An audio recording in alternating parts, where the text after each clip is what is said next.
సృష్టి యొక్క లీలల గురించి చెప్తూనే ఉంటారు. ఇలా ఎందుకు జరుగుతుంది అంటే, చాలా ముఖ్యం. మనం అనుకోవచ్చు భగవంతుడి యొక్క దివ్య లీలల్ని మధురమైనటువంటి లీలలు. మధురమైన లీలలు అంటే భగవంతుడు తన యొక్క అవతారాలు తీసుకొని కృష్ణుడు, రాముడు, వరాహుడు, వామనుడు, మత్స్య భగవానుడుగా ఇలా అనేక రకాల నుండి లీలలు చేశారు. ఆ లీలలు మధురమైన లీలలు అంటారు. మరి సృష్టి లీలలు అంటే కారణార్ణవ సాయి విష్ణు, గర్భోదక సాయి విష్ణు, క్షీరోదక సాయి విష్ణు ఈ రూపంలో అంటే పురుష అవతారాలు తీసుకొని భగవంతుడు తన యొక్క సృష్టి యొక్క లీలల్ని చేస్తూ ఉంటారు. అంటే సృష్టిని చేస్తూ ఉంటారు.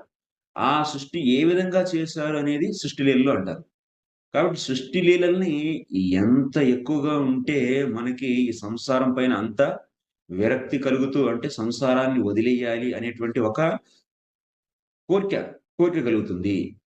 సో, సంసార సింధు తితీర్షాణం అంటే సంసార సింధువుని అంటే సంసార సాగరాన్ని వదిలేయాలి అనేటువంటి ఒక కోరిక కలుగుతుంది. అలా కోరిక కలగడం వల్ల గురువుని యొక్క ఆశ్రయించడం వల్ల శుద్ధ భక్తిలోకి ప్రవేశించేటువంటి అవకాశం ఉందన్నమాట. ఈ యొక్క సృష్టి లీలలు అందుకనే చాలా ముఖ్యం వీటిని వినటం. ఎవరికి?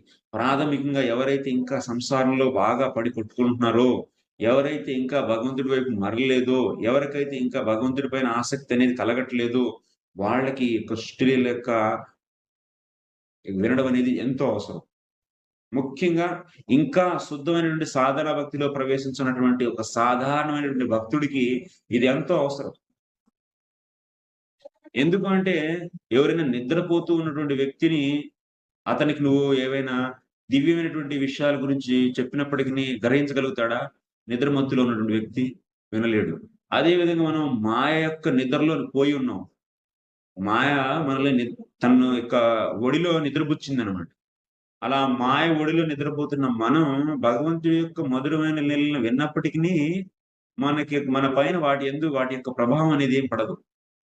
ఏ విధంగా అయితే నిద్రలో పోయినటువంటి వ్యక్తి ఎవరికి మరి దాని యొక్క ప్రభావం పడిద్ది? ఎవరైతే శుద్ధ భక్తుడి యొక్క కృపను పొంది నిత్యం భగవంతుడి యొక్క లీలలు వినాలి అనేటువంటి ఒక తృష్ణని ఎవరైతే పెంచుకున్నారో వాళ్ళ పైన ఈ యొక్క ప్రభావం పడుతుంది. మధురమైన యొక్క లీలల యొక్క ప్రభావం. సో, మనకి మన యొక్క స్థితి ఎవరైతే ఇంకా ప్రాథమిక దశలోనే ఉన్నారో, వాళ్ళకైతే ఈ సృష్టి లీలలు వినాల్సిందే. ఎంతో ముఖ్యం ఇది. సో, ఎందుకంటే మాయ ఎలా ఈ సృష్టిని చేస్తుంది అని తెలుసుకోవడం ద్వారా, మనకి ఈ యొక్క సృష్టి ఈ అద్భుతమైనటువంటి రకరకాలైనటువంటి ఈ యొక్క సృష్టిలో ఉండేటువంటి సుందరమైనటువంటి ఆ యొక్క ఇంద్రియ ఇంద్రియాలను ఆకర్షించేటువంటి వస్తువుల పట్ల మనకి అనురక్తి పోతూ ఉండిద్దనమాట. ఓహో! ఇట్లాగేనా ఇది తయారైంది.